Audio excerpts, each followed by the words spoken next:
My downstairs neighbor texted me that I was stomping too loud. I wasn't home. My phone buzzed in my pocket. I was out at a bar, about 3.5 cosmopolitans deep. Tipsy, maybe somewhat pickled, but not totally gone. I pulled my phone out of my pocket. I had one new text from my downstairs neighbor who texted me very seldomly. "Could you quit stomping around up there, please? It's very late." I sensed the aggression in her tone. One time, I held a messy party on a Wednesday night and actually received a noise complaint from my landlord, whom she had spilled the beans to. Since then, I was cautious not to be too noisy. I stepped lightly. I told any guests to leave at a reasonable time. This was odd, though, considering the fact that I wasn't even home. In fact, the bar I was in was about 4 cities over from my apartment anyway. I wasn't even in town. "What do you mean?" I texted back. "I'm not home." My phone buzzed again before I even had time to fully put it away in my pocket. "I can hear you up there, and whoever else is with you, please. It is very late, and I am trying to sleep." At this point, I slipped away from my friend group, all dancing, drinking, and partying, and headed outside. All the smokers were outside. I just hoped none of the men made any unsolicited remarks on my body while I was out there. There just seems to be something about a group of drunk men versus an unaccompanied tipsy woman. It's like they can't help themselves. They just have to say something. I heard a whistle from beside me. I walked a little further to get away from them and heard a "Hey sexy" from behind me. I dared not respond with even a look in their direction. The task at hand was to call my neighbor. Hopefully I wouldn't come across as totally delirious. Just for a little while at least, I had to mask the subtle drunkenness. She answered the phone within seconds of me dialing. "Hey," I said.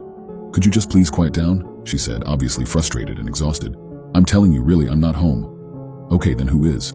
Because clearly someone is stomping around up there." "No one, seriously. I left earlier today and will be back tomorrow. I can completely assure you the place is empty." I could tell she didn't believe me. "Here," I said, "just FaceTime me for a second." "Fine," she replied. She joined the FaceTime call and I showed her my surroundings. I gave her a look that said, "See?" I think she was probably in bed. It was too dark where she was to actually get a clear look at her face. "Oh," she said, her voice reflecting that she suddenly believed me. "You're sure no one is up there while you're away?" "I'm sure. Really, no one is there. Maybe you're hearing the next suite over or something." "Maybe," she said. "Have a good night." "You too," I told her, my tone annoyed with her pestering. We hung up. I walked back by the smokers and let myself back into the bar. I ignored any subsequent catcalling as I did so. It took a second to find my friends again. The music was loud and the lights were flashing. Once they saw me, I saw their hands go up. I waved back enthusiastically and rejoined the group. We continued dancing and drinking the night away. Hours later, we all fell sloppily into our hotel room. In a drunken pile, we slept until our wake-up alarm in the morning. After a complimentary breakfast at the hotel, we hit the road. I was last to be dropped off. My chauffeur of a best friend pulled up to my apartment. Ensuring we'd do that again sometime and have nights out more frequently, we said our goodbyes and she drove away as my key opened the main doors. Next, I let myself into my suite on the 4th floor, good old 412, and I walked into such disaster and disarray that I stepped back outside to make sure I had entered the correct suite. There on the door in gold lettering were the numbers 412. Yep, I was home. I flicked on a light and carefully explored my now unfamiliar surroundings. Dishes and cups had fallen to the floor and smashed, raining shards of glass all over. 2 knives stuck into the wall right beside where my family portrait hung, which looked like it had been scribbled over with Sharpie. Blankets and pillows in the living area had an assortment of goo on them that I was afraid to touch, but I noticed it gave off a metallic smell. I explored further, eyes bulging and muscles tensed. In the bathroom, the sink was plugged with a pair of my socks and filled with water. I found 3 more pairs of socks in the toilet and 2 in the garbage.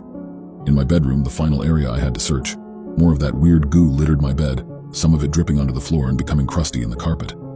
My socks and underwear drawer had obviously been rifled through. I had about $250 of cash in my currency kept in my room as well. It was always stored safely in my bedside table, which had a lock on it. I found the cash in my sock drawer. The cash had obviously been moved, but none of it was taken. In a panic, I called my downstairs neighbor again. "Hello?" she answered. "What did you hear last night? What did it sound like? Someone has been in my suite." There was a pause of silence before she spoke again. "Huh?" she asked. "Last night, when you said there were noises coming from my suite." Again a pause, then she spoke. "I didn't hear anything last night. Sorry to be unable to help, but I've been away on vacation for the past week. I don't get back until Thursday, so, I really can't help you out here, sorry." I ran my hand through my hair. I felt disoriented in a way that no amount of alcohol has never made me feel. "No," I said. "You called me last night." "I assure you I did not. Look, I gotta go. I'm sorry you were robbed or whatever, but I'm a 4-hour plane ride away. I can't help." Completely confused, I managed to stutter a quick, "Oh, okay," before I heard her hang up the phone. Suddenly, I felt something fall onto my head. It was a sock.